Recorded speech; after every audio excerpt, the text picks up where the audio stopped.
একদিন ধরে বলতেছি আমাকে একটা গল্প শোনাও, গল্প শোনাও, তোমার সময় হয় না, তুমি শুধু মোবাইল নিয়ে থাকো। আজকে আমাকে একটা গল্প শোনাতেই হবে, বলো। গল্প শুনবা? হ্যাঁ। না, একটা বাস্তব কাহিনী বলি গল্পের মতো। আচ্ছা। একটা হাই স্কুলের পুরো মেয়ে পরীক্ষার খাতার মধ্যে লিখছে, আর পরীক্ষার প্রশ্নে আসছিল যে আমাজন বনে কয়টা নদী আছে। হ্যাঁ। মানে এটা উত্তরে লিখছে আমাজন বনে কোনো নদী নাই, তাই?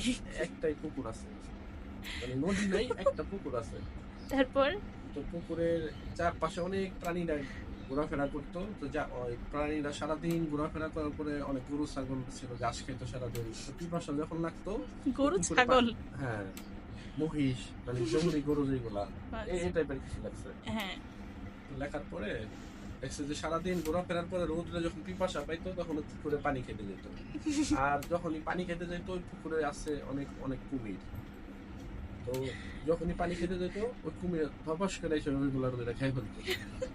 তো তারপরে লিখতেছে যে ওই পুকুরের ওই কুমিরের বর্ণনা দিতেছে। তাই? তো কুমিরের আছে 4টা পা, 2টা চোখ, একটা লম্বা চোয়ালালা দাঁত, ঠিক আছে? দাঁতগুলা অনেকগুলা দাঁত, আর পিছনে আছে একটা লম্বা লেজ, আর লেজ ভরা কাটা কাটা কাটা কাটা কাটা কাটা কাটা। তোমাকে অসংখ্য ধন্যবাদ এত সুন্দর আমাকে একটি গল্প শোনানোর জন্য।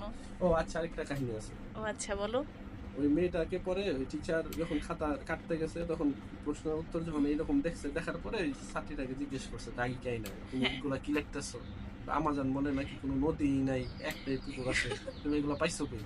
তো বলে কি আমার আব্বা বাইরে থেকে ন্যাশনাল জিওগ্রাফির ভিডিও আনছিল। ওগুলো তো অনেক আগেকার কথা, ওই সময় তো এত ছিল না।